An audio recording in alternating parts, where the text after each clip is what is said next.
Hello quilters and welcome back.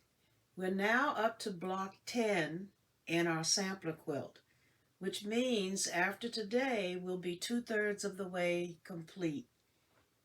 After block 9 we needed a little bit of a break. Remember, it had so many pieces. Block 10 is just the opposite. It's a cute little block that reminds us of a block that is known as bow tie. But here is our block 10, and our block 10 is called Jewel in the Pond, and it's by Wendy Slotboom, Slotboom, and I hope I'm pronouncing that correctly. And so here is block 10 for our sampler quilt. And you can see that it has far fewer pieces than what we had in block 9, and the pieces are large, so putting it together is going to be relatively quick. I'm going to give you the cutting directions and we will get started.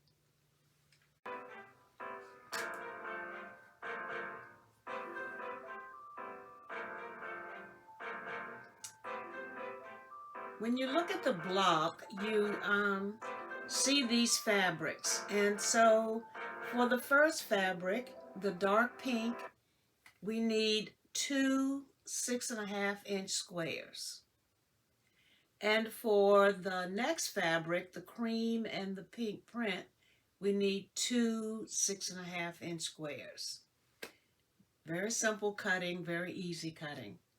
For the print, the polka dot print that you see in the middle, there are really two fabrics there.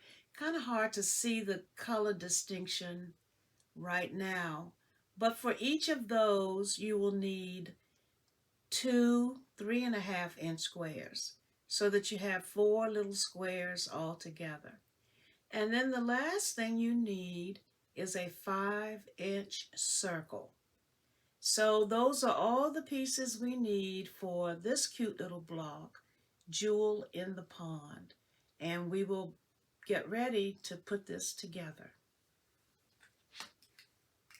Let's talk about the cutting.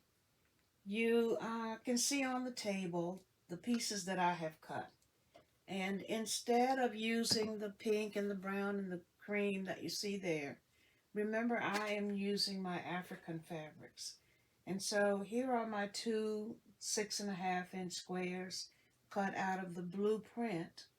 Here are my two 6.5-inch squares cut out of the light blue grunge fabric. Those four little squares, these are the 3.5-inch squares that are represented in polka dot in the quilt block. I've cut them all out of the same African print. And then this is the 5.5-inch circle. And remember that there are a variety of ways that you can get the circle cut. If you have a cutter, such as the one I have here, this is a circle cutter for fabric, then fine. Otherwise, use a compass. Find your old school compass, set it to 5 inches, cut a circle. You might even measure the top of a coffee can, a saucer, or a small plate. Anything that you have that will allow you to draw a 5-inch circle, use it, cut it out. That's what you need for this. Ultimately, we're going to make a yo-yo out of this 5-inch circle. So when we get, one more thing that this calls for is rickrack. I very rarely use rickrack, so I had to run to the store and get a pack of rickrack. But the rickrack does enhance the quilt block. So you will need some rickrack for your quilt block. Now these little squares are folded in half. And I'm going to show you exactly how we use them so that you can do the very same thing. Now the first thing you will want to do is fold these 3.5-inch squares in half on the diagonal. Make sure you get it nice and folded, pinch it, get a good crease in it.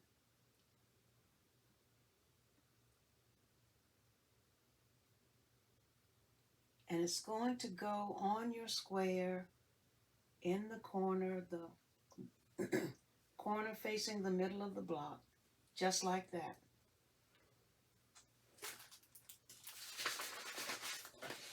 And here it is on the instruction sheet. You see down in the bottom, you see that little square folded onto the block. Underneath the edge of that square, we're going to put a piece of rickrack. Just like so.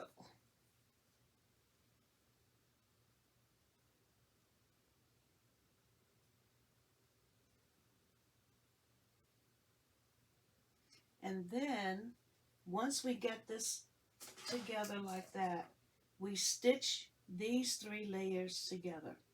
The little square, the rickrack, and the 6.5-inch square.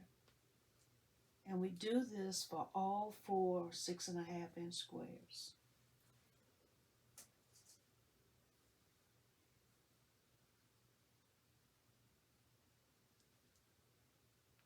And once I get this pinned, I can hold it up so you can see it. This is what I'm talking about. We want that 6.5-inch, we want this little square folded on the diagonal. We stick a piece of rickrack under the edge of the fold, and then we're going to stitch right across the top, right under the fold. And I'm going to do that for all of the other 3 of the 6.5-inch squares. I now have all 4 squares pinned, and you can see the effect that we're getting here.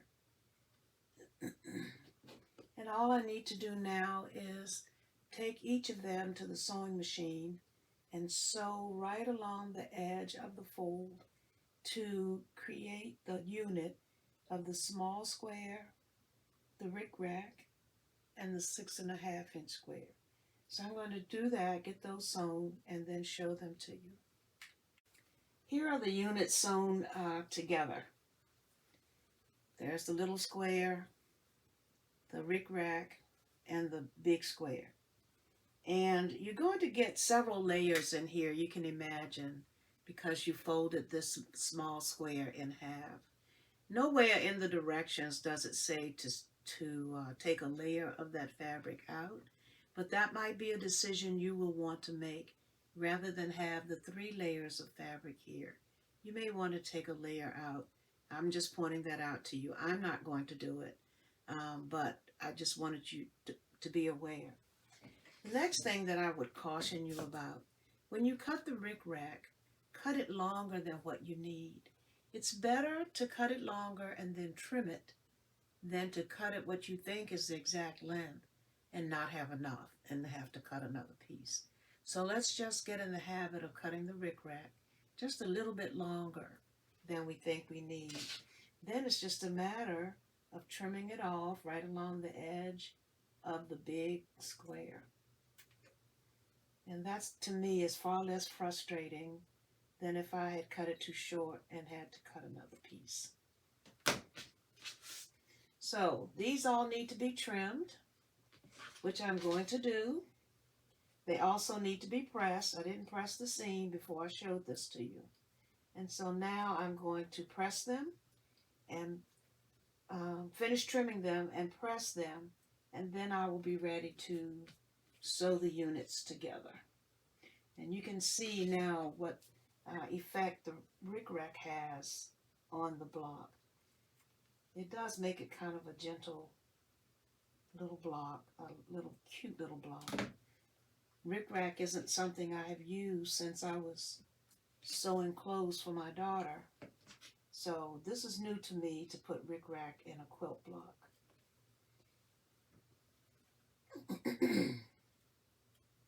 But I can see why the designer of the block wanted it there. And there you can see just what a difference that rickrack is making on that block. It is kind of cute. So, like I said, I need to press these and stitch them together and then come back and show them to you. Here are our pieces on the table. I've sewn the top half of the block together, and I've sewn the bottom half of the block together. And now I need only to sew the two halves here. But I thought should stop for a minute and just give you a little reminder that when I press the seam allowances, I press these seam allowances in the opposite directions. There's a lot of bulk in there anyway because we've got these 3 layers. And so you definitely don't want the seam allowances to be going in the same direction. So remember when you do this, that your seam allowances will be going, this one doesn't want to cooperate, but they're going in opposite directions so that when you sew that middle seam, you don't have a lot of bulk in the middle. And now I'm going to sew that middle seam, and I'm also going to talk about the little yo-yo that goes here in the middle of the block. Right there, and it has a button on it, and so I'm going to create that yo-yo. I'll show you what the button looks like on it, but I can't sew the button on yet because I'm going to send the quilt out to a long arm quilter, and the buttons would be in the way of getting the quilt quilted. So I will indicate the button and show it to you, but I have to hold on to the button until my quilt comes back from the quilter.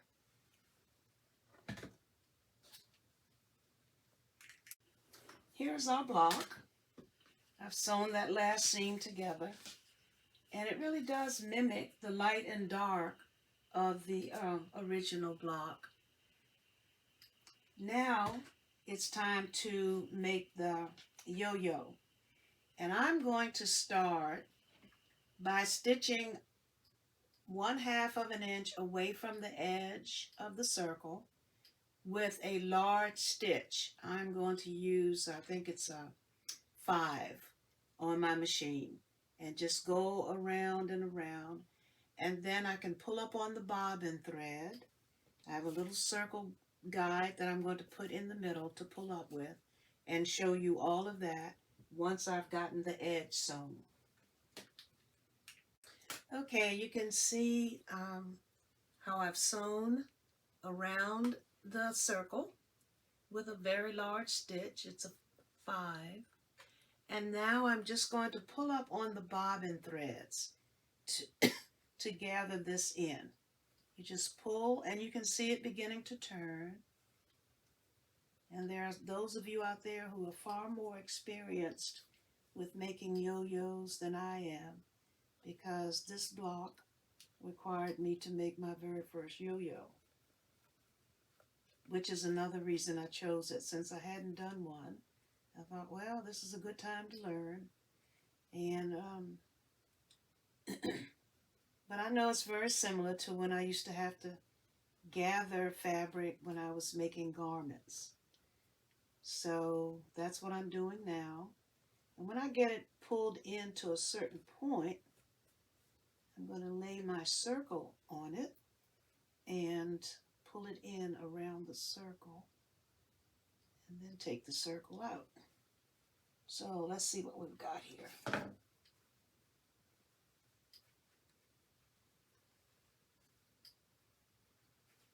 Yes, yes.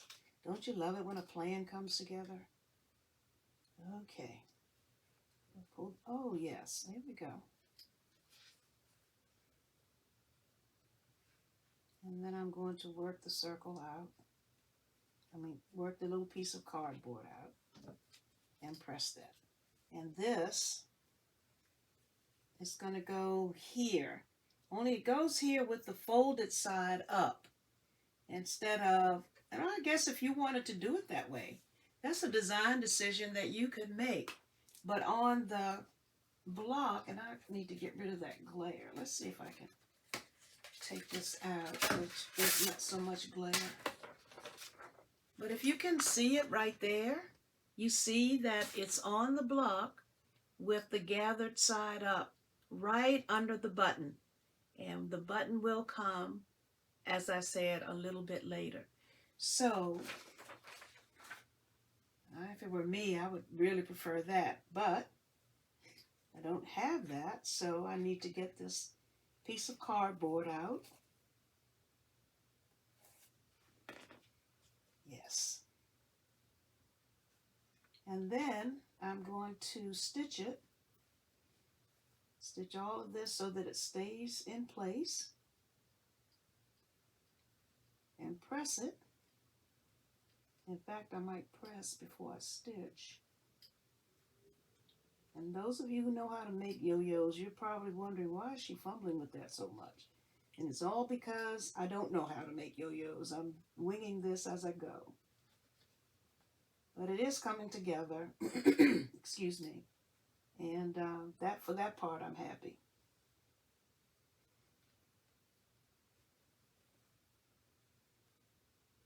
And essentially, I think I have it. I'm going to take it to the ironing board, give it a good press. Then I can stitch all of those raw edges into one little pile in the middle, and ultimately the button will cover it. So let me get this pressed and stitched, and I'll come back and show it to you. Here is the yo-yo sewn onto the block, and the only thing it needs now is its button. And I have a button that will go right there. Kind of hard to pick it up and show it to you. But remember, I can't sew the button on yet because I'm sending the quilt out to a long armor. And I know the button would be in the way. So I have to wait until I get my quilt back, and then I can sew the button onto this block. But here is block 10, Jewel in the Pond. And just as you see here, that's what we have done. I've done it in one of my African fabrics for the background, another one for the middle square, and a third one for the yo-yo. And in each instance, with each block, remember, I am making 2 blocks. So here is the other one that I did using this pattern, Jewel in the Pond. And that too is missing its button. And of course the button will be sewn on when the quilting is done. Something else, excuse me, that I did for this one. When I made this, I did not have any rickrack in the house. And you know how we get sometimes when we really want to just complete something?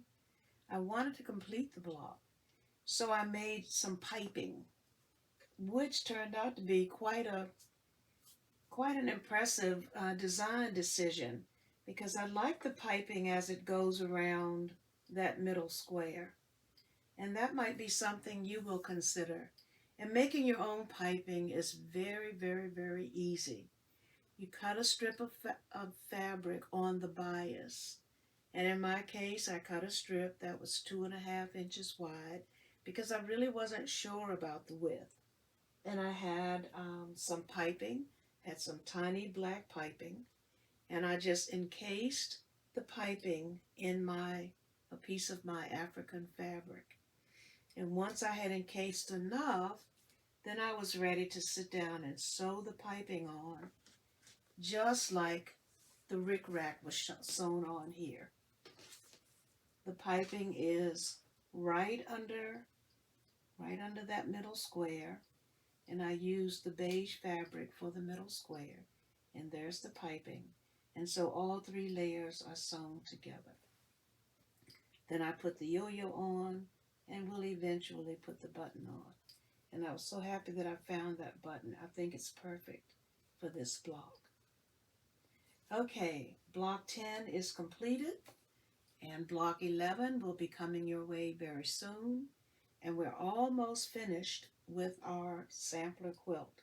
I can't wait to share the finished product with you. Happy sewing, and I'm going to share with you the cutting directions once again.